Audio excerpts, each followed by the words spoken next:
Welcome to Miss Cat's Storyland. Today we're going to continue our story of Miss Child Has Gone Wild. Mr. Gnome, will you let us into our story today? Thank you.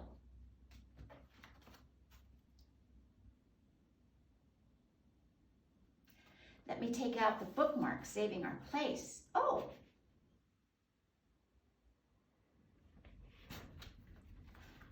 Chapter 3, Miss Child is weird. I opened my math book to page 23. Alexia skateboarded over to the desk next to me and sat down. Then she leaned over so that her long blonde hair was touching my desk. "Yo, dude," she whispered in my ear, "you want a piece of gum?" "We're not allowed to chew gum in school," I whispered back. "Yeah, so," Alexia said. She popped a piece of gum into her mouth. Mr. Granite clapped his hands together.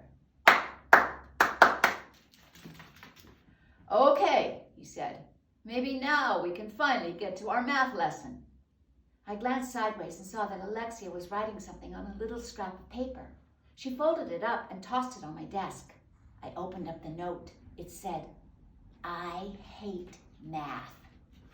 I turned the paper over and wrote on the other side, "Me too." Then I passed the paper back to Alexia. "Mr. Granite," said Andrea, "the two H's are passing notes back and forth." "Don't be a tattletale, Andrea," said Mr. Granite. "Oh, snap," said Ryan.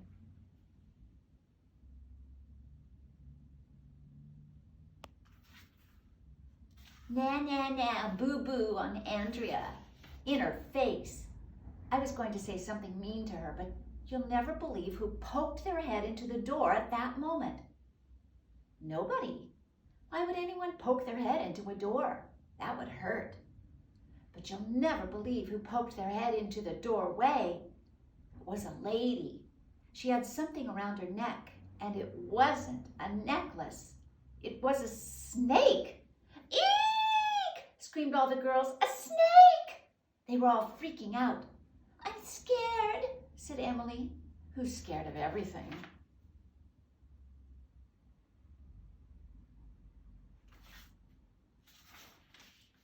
"Hello," the lady said.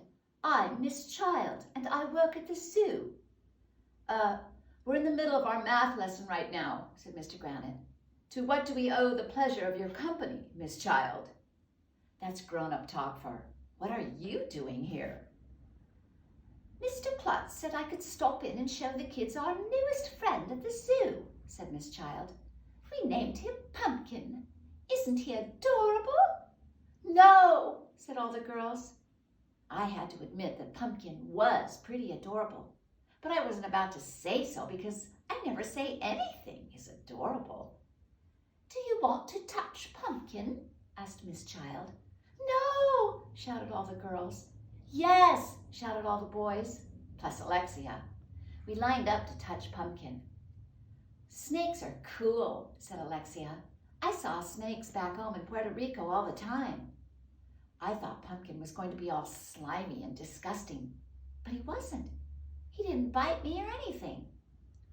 Miss Know-It-All, Andrea, must have been jealous that Alexia liked snakes because she started telling everybody all about them.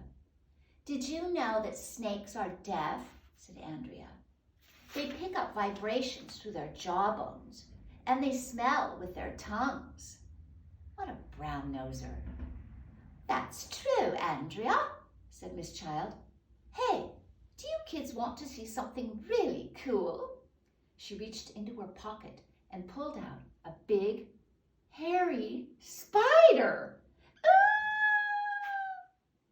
"This is my friend Melvin," said Miss Child. "He's a tarantula." "You keep a tarantula in your pocket?" I asked. That was weird. "Spiders are gross," said Neil, the nude kid. "I don't feel that way," Miss Child said.